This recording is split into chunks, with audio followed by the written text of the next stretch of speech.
Aloha all. This is Samana with Unconventional Insights. This is my 18th podcast. And we're doing this on communication in business and personal life.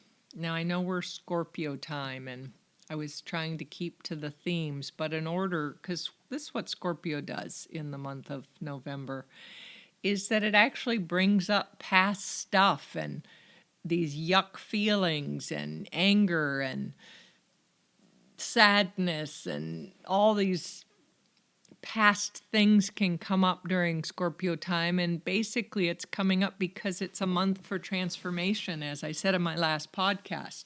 So, for any of you that were inspired last week to come up with what you're doing for 30 days that you're going to do differently, facing fears and really challenging yourself, I would like you to know that sometimes the universe is supportive of certain processes. And right now, when things come up that feel tight or sticky or uncomfortable or confusing, that know you're getting an opportunity to review it and look at it again.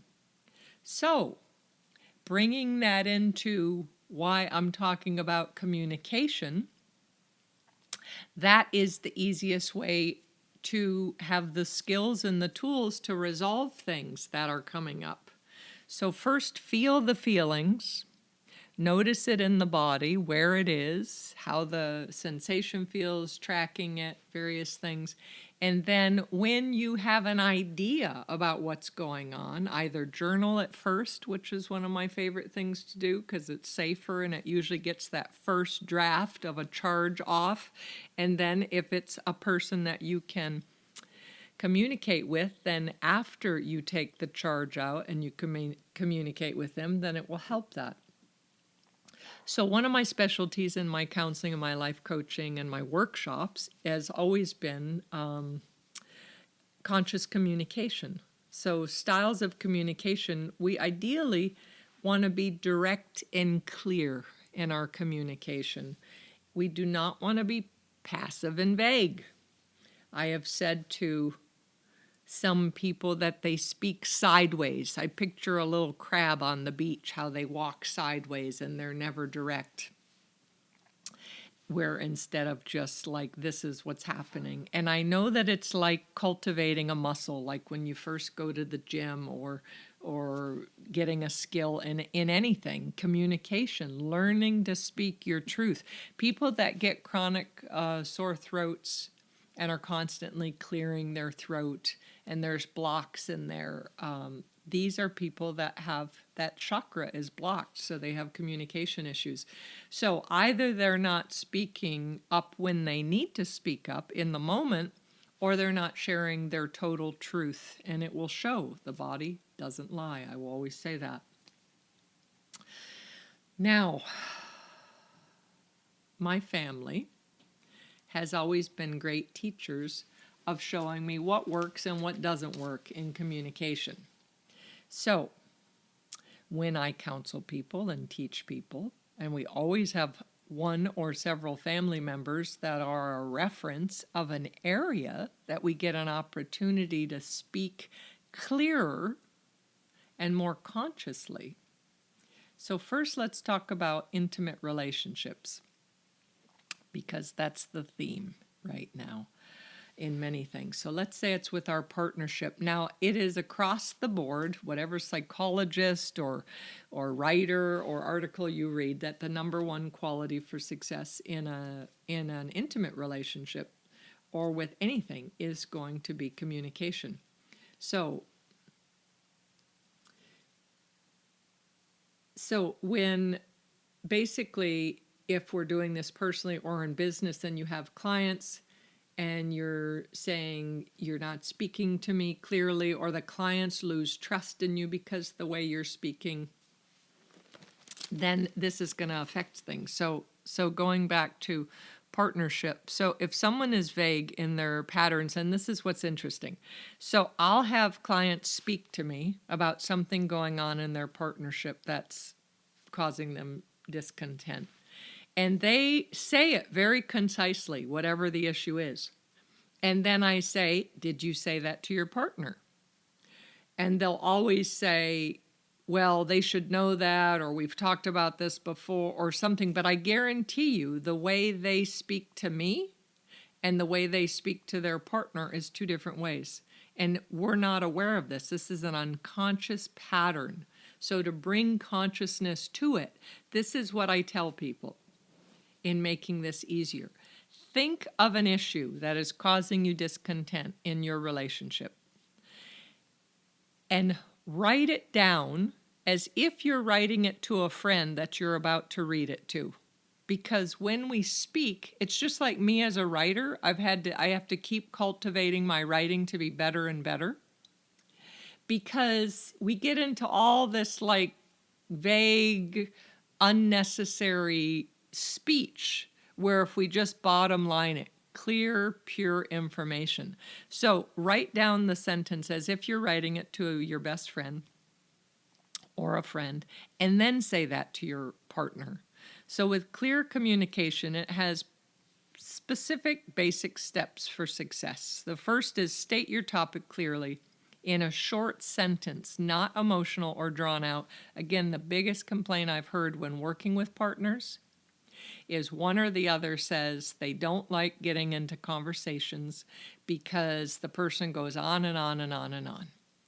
So if this is the case that one of you feels trapped or the other one feels like you could only handle so much before you snap, then you say, okay, if we're having a conversation, let's get the timer out, and you keep it to 3 to 5 minutes tops for each person to share. However you can do it, whatever your ability is. Don't do it past 10 because that would be like a long issue to work out.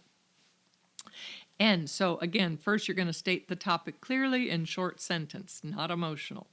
Second, you're going to state the results of the issue, how it makes you feel, what specifically is happening. And then third, what you would ideally would like or what you're requesting. Because oftentimes people are coming up with issues and they don't have any resolution. They just want to complain. They just want it to be a distance, this cavern between you and your partner, because you just want discontent. And I know that's hard to hear, but some people, it's an unconscious habitual pattern that they just want discontent because in one sense, somewhere in their deep unconscious, they're saying, if I'm left alone, then I'm safe and no one's going to bother me. So they choose to communicate in a hostile and a passive aggressive and a sideways unclear way so that they are always resulting in being left alone. But that's such a sad life. Don't do it. When you're done with this way of communicating, after you ideally say what I would like or what I request, you always thank your partner for listening. And if you want to hug, hug. So these are a couple of things you never do in communication, business or personal. So this is more going to be personal because the first one is you never state the other person's behavior. So you don't say, I am sick of you yelling all the time. That's going to start a fight. And when you discuss the circumstances that you're perceiving this issue to be, perhaps you could preface it by saying, from my perspective or how this appears to me. Because the truth is, no two people see the same thing the same way. So we have to have a deeper understanding that this is true for me and it's how I see it, but I don't see all of the elements. And perhaps I need help with this. Perhaps whoever I'm communicating with could help fill those spots in for a full experience. Part of relationship, any relationship. So doing this allows space for non-judgment because I'm saying from my perspective or how I've seen it. And it also allows the other to clarify if needed. Because once you say from my perspective or how I see it, when it's their turn to talk, they may add in some information that they didn't before. So now when we talk about the term passive-aggressive communication, which is very common. And again, we're in a society that no one has taught us how to do conscious communication. In all the years that I had my schools in Maui, we had our little talking stick that we would pass around, and we'd have a thing called circle time, which we'd do once a week or every couple of weeks. And there were specific rules for this circle time, specific agreements. And with that, whoever held the stick spoke. It was their turn to spoke, and the others just listened. And again, when you speak, and this is something you may want to do with your family, is get a talking stick or a talking fuzzy animal, or, one of my instructors had this little pet stuffed rat. I mean, it wasn't a real rat, it was a stuffed animal. So people would pass the rat. I preferred the nobility of the American Indian talking stick, but do whatever it takes. But that's something you can incorporate in your partnership or in your family or in your classroom, or however you want to do that, where people learn empathic listening. And they also learn to speak. And oftentimes when my students would hold this stick, or even in couples counseling, it was a wonderful thing to do when people spoke over each other or didn't listen, or the other needed to feel heard and they weren't because the other one was always talking. The rules were I constantly had to say, you only speak if you're holding the stick. You only speak if you're holding the stick. So the one that was holding the stick, as soon as they would hold it, when it was their turn, sometimes they'd just start to cry. And they didn't even feel that before. And part of that reason is because if there is an honoring and an agreement that whoever holds the stick or the stuffed animal, that you're going to listen, the one person or the group is going to listen to you. So many of us have felt invisible in our life, or we don't feel people have time to listen to us. So then when there's really a space that someone cares and is listening, we start to cry because a deep need is being met, of being seen, of being heard, of knowing someone cares. Those are big core needs. So try that little exercise at home or in your work with your coworkers, however that is. It's a beautiful thing. So let's get back to passive-aggressive communication. So this is where someone has a charge, so they're upset about something, or they're just upset as a person in nature. They haven't learned to diffuse their emotional body, and they'll say a statement that isn't direct. They'll say it off to the side, like say it's in a work environment and everybody's in the break room and they're all, yeah, well, it's great to know that everybody only eats their own lunch. So something like that, where what they're feeling is, wait a minute, they bring yogurt in and someone always eats it even though they put their name on it. So instead of going to the person that they know that eats their yogurt every day, they do it in a passive-aggressive way. They just say it loud enough that the person could hear it, but never right to them, like, please don't eat my yogurt. That's something I look forward to. So passive-aggressive, again, sidestepping like a crab on the beach. So, and this will fuel a fight because someone will hear that and say, what did you say? Like, it's just human nature. It's basically you're saying, let's start a fight instead of communicating. So just learn to speak clearer or write it on a Post-it. If you're not comfortable speaking yet, then put it in writing, put it in a text, put it in an email, but with the same parameters of not talking about their behavior, talking about the topic, talking about how it makes you feel, and talking about ideally what you would love to happen from this. So now, this is a common thing that I have worked with. Anger is a big human emotion. It is one of the easiest emotions for us to express. Unfortunately, it's quite unconscious. I've always said that anger is an energy that we can harness, we could be conscious, and we could fuel it. So it's like a laser, like it's direct. Like learn to harness anger like a bullet and put it in areas that need to be cleared through. But let's say we're dealing with angry, volatile people. So I'm going to do this on both sides of it. So you can say, if I am dealing with an angry person or someone that tends to go off very easily, then I may say, I need to share something with you that's making me feel bad, or that's bothering me, or that's upsetting me, and I'm afraid to share it with you because you get angry. And again, saying this, the tool is, it's called naming it.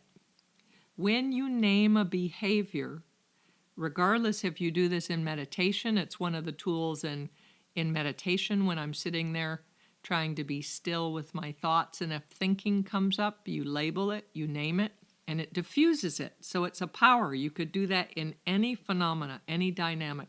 So by naming it.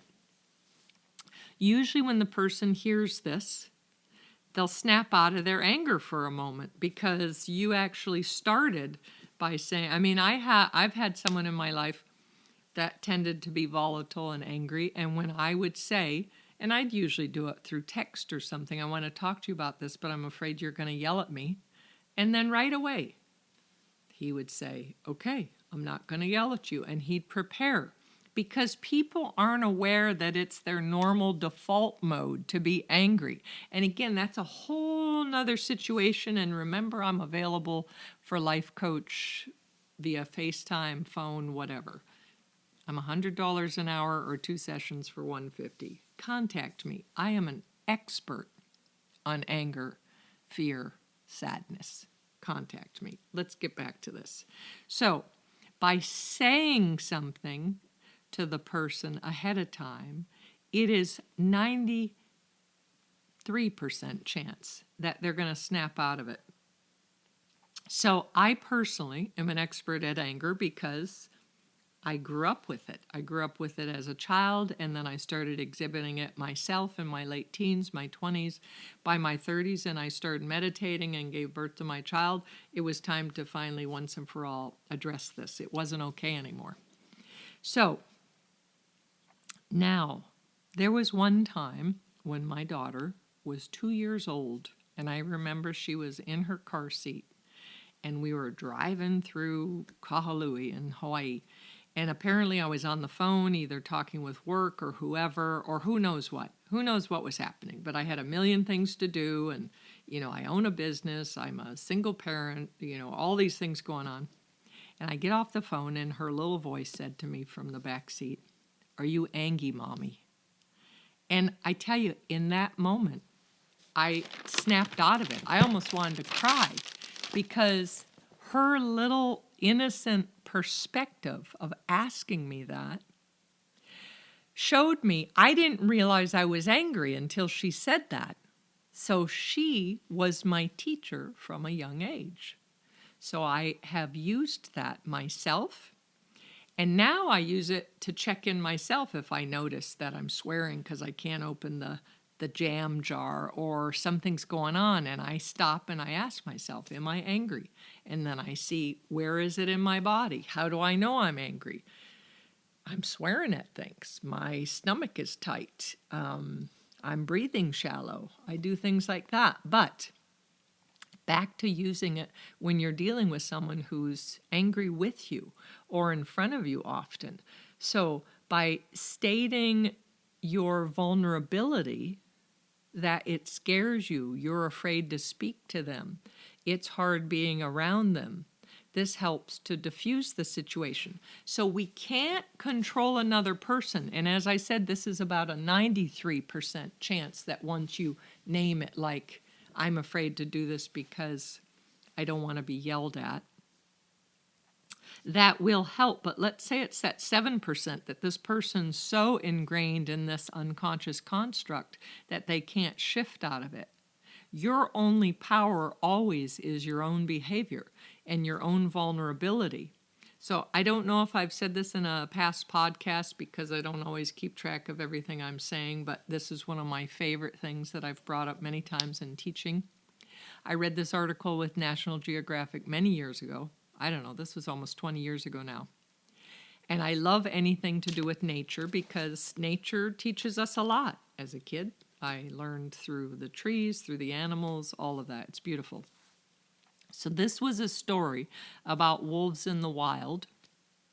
And basically, it was saying this phenomena that when a pack of wolves goes through the wild and the alpha wolf is in the lead, if two separate packs ever meet in nature, the alpha wolves will fight to the death, and whichever alpha wolf is left will take on both packs, and they move on. And this is just like something written in nature. Everybody knows how this works. But there was this research of these scientists watching these wolves, and what they found, and they couldn't discern why this would happen, but they would watch these two alpha wolves, these two packs coming together, where they would normally fight to the death. And sometimes, out of nowhere, one of the alpha wolves would bend down and place its neck, its jugular, right in front of the mouth of the other lead alpha wolf. And in that act of vulnerability, meaning all that wolf had to do was bite and it's instant death, but in that vulnerability from the one exposing its throat, the other aggressor just instantly backed off, and the whole pack just walked away in another direction.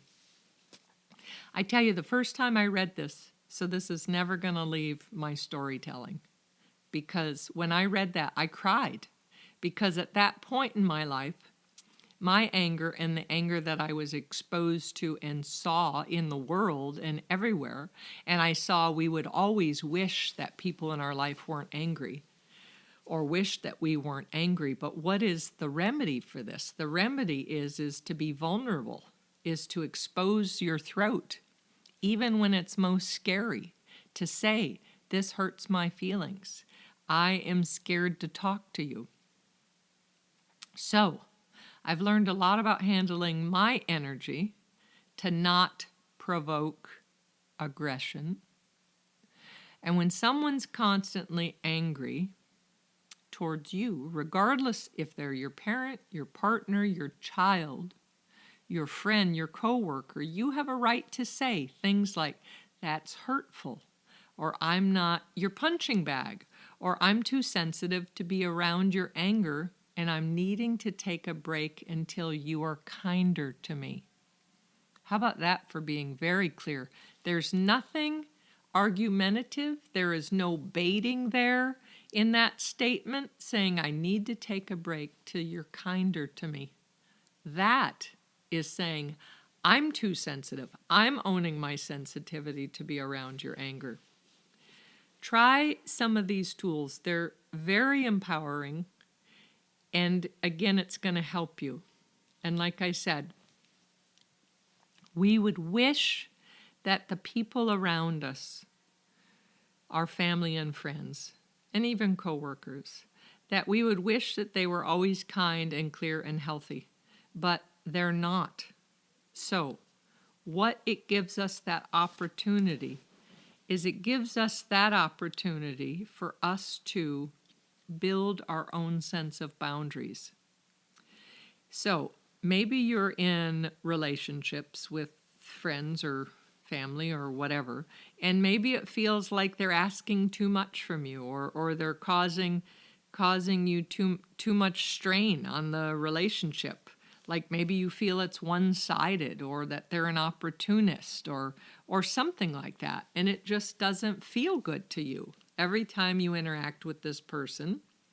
When you're done, or maybe not every time, maybe often, when you're done talking or done sharing time with them, you feel a little drained. And so again, the first thing to do is see that this is about you have the opportunity to change, and they are teaching you to develop a sense of boundaries. So for you, as soon as it feels uncomfortable, or the situation's misread, maybe someone puts something on you or projects something on you, and whatever, and you're in the middle of this, instead of getting as the victim or defensive, for you to say, I did this when I first started using my voice in my teens. I would be in the middle of a conversation. I would just say, something doesn't feel right. Just as they're going off, whatever's happening, as they're blaming me or projecting or whatever styles of communication they're using that are not healthy, I would just stop, and with my little voice, I'd say, something doesn't feel right. And I swear, so many times, people surprised me, and they would say, oh, okay, this is what I meant. Or somehow they'd cop to something and just say, okay, well, I understand. Or, I mean, and if they couldn't, if they just stayed the way they were, the point was is I created a boundary. I started speaking for myself. I started using my voice and learning to use the muscle of communication. So you could also say things like, I need to take a break and feel this out. Something feels off, and then come back and express a clear need or a boundary. So when a boundary is crossed, this is often a time that provokes anger from other people. So if you're feeling hurt or persecuted or violated or ignored or blamed or any of those things, check in to see what your need is. Find a way to either write it or speak it to the best of your ability by creating a boundary, and learn to use that muscle of communication. And it will help your life immensely. So now we're going to talk about communicating in business. So all the years, 30 years in the health and wellness industry, I had schools, I had spas, I had so many things. I was director, teacher, counselor, owner, therapist, all of that. So dealing with sales or with clients. This is a phenomena I learned about selling. So never be afraid to initially explain what you are selling or the services, its benefits. So the first thing is, what are you selling or what are the services? What are their benefits? And specifically say what it will look like, the effects of it on them, or what they'll experience because of it. So make it personal, and perhaps bring up what they have spoken to you of their needs, and you are actually solving an answer by what you're offering, by what you're selling or the service you're giving. So you're explaining what it is, you're explaining the benefits and how it affects them personally by using their own words, their own needs, and then you're going to say the cost and the time commitment for this. If it's a service, it's a time commitment. If they're doing something like microneedling or a peel or something, okay, that's a 2-week downtime. That's a 2-day downtime. You'll leave here looking happening, and you could go right to lunch or your Tinder date or whatever you want. So, but if it's something like that, and people that I have been in sales for years, my whole life. My name, Benedetti, means two things. It means the blessed ones, which I'm very proud of that. And it also means well-spoken, which I learned at a family reunion. So any of the Benedettis, we could sell anything, but I have to believe in it. So knowing this, I started to learn that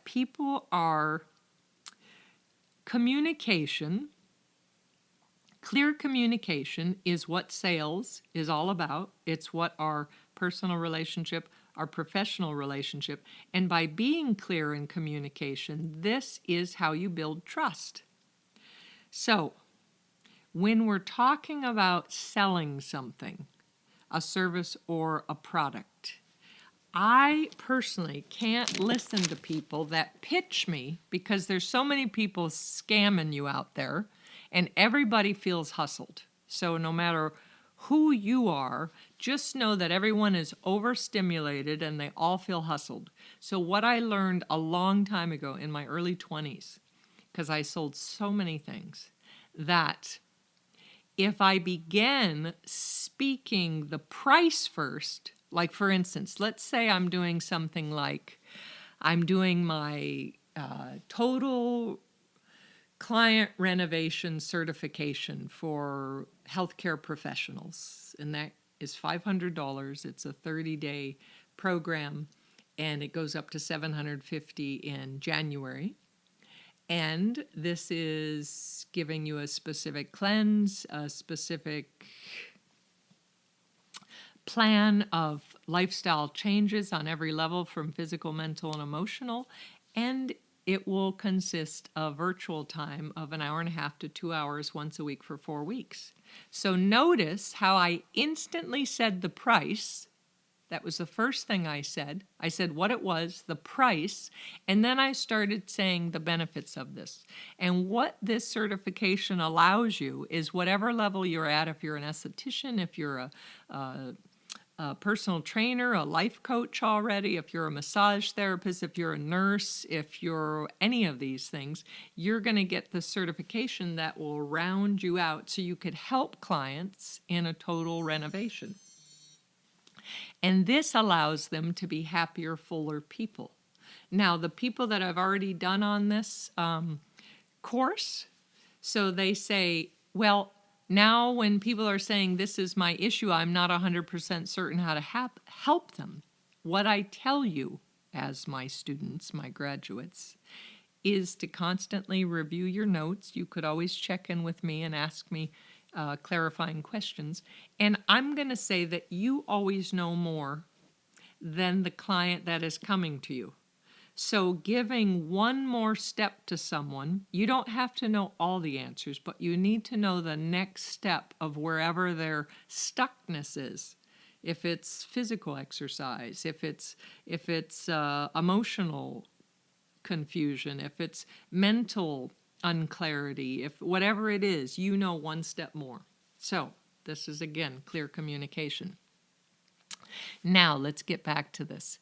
So talking about when scheduling clients, so this is a skill that I used to teach my receptionists. So when a client calls and they want a service, I want a massage, I want a facial, I want microdermabrasion, whatever they're asking for. You don't just say when. You need to say what are your ideal days? What are your options? And do you prefer morning or afternoon? Those are very important leader directing, guaranteed to close questions, so that if a person is totally open, sometimes it's so overwhelming to have that broad of a choice that they don't make a decision. I've learned through meditation and the nature of mind that people want 2 choices. They don't want 3 or more because it gets too overwhelming and they're going to say, forget it. So, for instance, if they say, okay, well, Tuesdays and Thursdays work best, I like mornings, then I will say, okay, I have Tuesday at 9 and I have Thursday at 11. So I may have nothing booked that week, but I'm going to give them 2 choices of what they just told me was their criteria, and it's guaranteed that they book. So there you go. You have a higher chance of closing a sale. Now, same with products. So you work on a client, you explain, you come outside, you bring the products out. They call it the puppy dog sale, where you bring it out and you hand it to them. Let them feel the products. Here it is. Here's this cleanser. Here's this serum. Here's this whatever. And you basically say, this is the name of it. And I either say, remember during this part of the treatment, and you loved that smell, this is the rosemary in that, this is the honey in that, this is going to be nice and nourishing. Remember what it felt like on your skin, that it felt, you thought it was cooling. So it's that wonderful cooling, hydrating product. So I'm telling what it did, I'm telling the cost, and then I'm also going to explain how long it should last them on the average. Because if you're selling something that's $127 for my high-end favorite stem cell power serum by Glymed, then I am going to say this will last you 3 to 4 months. You use 2 pumps every morning on clean skin, and I guarantee with a little NuFace microcurrent. You're going to keep that skin tone and thick and firm, and that serum's going to penetrate, and it's happening as long as you stay exfoliated enough. All of that. So these are how you sell things. You name it, give the price, and the benefits to them personally. It's the same way when we communicate, is what does it mean to me? How is it making me feel? So when we want to do this communication, there are specific ground rules where it is best to ask the partner or the person for a scheduled time to talk. And then you hold to that time. You don't be late or any of that, or you could text and say traffic is busy and can we push this 45 minutes, but really keep it as a professional contract, even when it's business, because people feel respected then. And use the steps that I stated before, and always give clear feedback with what you heard. When the person speaks and it's their time on the timer at the end, you could say, this is what I heard you say. And you could also say, this is how I felt when it's your time to speak. And then you always give appreciations for this time, for thank you for caring enough to want to communicate this. Thank you for bringing this to our attention. And then hugs are a great ending. And I'll say to couples out there and to anyone, any type of relationship, if it's amongst roommates, if it's amongst friends, if it's coworkers, again, even with your boss, however that is, the more you check in daily or weekly with a partner, with a family member, with a friend, even briefly, the deeper and more connected you feel. You're building trust, and you're building a habit, which humans and our behavior loves habits. So when we have a habit that I know at the end of the day, I'm constantly going to have 10 minutes to check in with my partner and do a check-in, a specific series of points that we're going to bring up so that even if we've had a big busy day and we were both working and we're exhausted and we have kids and we have the house and we have the pets and it goes on and on and on, we still feel that connection. So this creates a deep sharing, it creates a satisfying relationship, and you begin to look forward to it and crave it all the time. So this is going to lead into our wonderful Be a Relationship Architect workshop that is coming up this month, November 16th and 17th, that Saturday and Sunday from 10 to 5. A healthy lunch is included, and I am a heck of a chef. You will love it if you've not had my food yet. This is in South Austin, and if you're not in South Austin, I do have a few rooms that I rent on booking.com, and if you contact me directly, I'll give you a better deal per night, and I'd love to have you here for this intensive. Everyone is going to get a contract, a relationship contract, and we have a series of fun and edgy exercises that we're doing interactively, that we're doing journaling, that I'm giving intense lectures. It's process. You will have so much clarity that we guarantee. We're looking forward to already writing our future advanced workshop for when everyone is couples, either couples that have come to the workshop and they're happier and they're using these tools, or singles that have met their life partner and they want their partner to come and do this. But we're giving you so many communication exercises, so many intimacy exercises, so many self-reflection exercises, I guarantee. So we have an early bird special for $300 while there's still spots left. And we even have part of a scholarship fund if necessary, if you need that. We actually don't want money to be the big object. Like if you could offer something and our scholarship will add to it, or while there's still funds available in that, then contact me and we'd love to make this happen. And that's with David Garrison and myself. We're both life coaches with a variety of skills. So also, I have a meetup once a month I do in South Austin out of my home. And the next one is next Tuesday, November 5th from 7 to 9. And this topic is going to be healing past relationship issues to move on to create new and fulfilling ones. Now, I am limited for space in that one. As with our workshop, we don't take more than 12 people, so I already have some RSVPs, but please join through the Meetup app on Be a Relationship Architect and RSVP for that. That one is free. I do ask for donation of $5 to $10 just to help me pay for the monthly fees, and I look forward to meeting you there. And lastly, for my esthetician things, I have a lash extension certification on December 2nd, and that's from 10 to 3. That's $400. There are spots left, and you need to pay $200 kit deposit by November 15th. We are teaching on mannequins and a live model, and it's natural to dramatic. I only take 10 in that class, and that is my last esthetician workshop of the year. And starting in January 2020, that same class goes up to $600. I'm still cheaper than other people, and I give more, and I'm working on my website more. I have my father helping me, and on Spaluna, SPALUNA.com.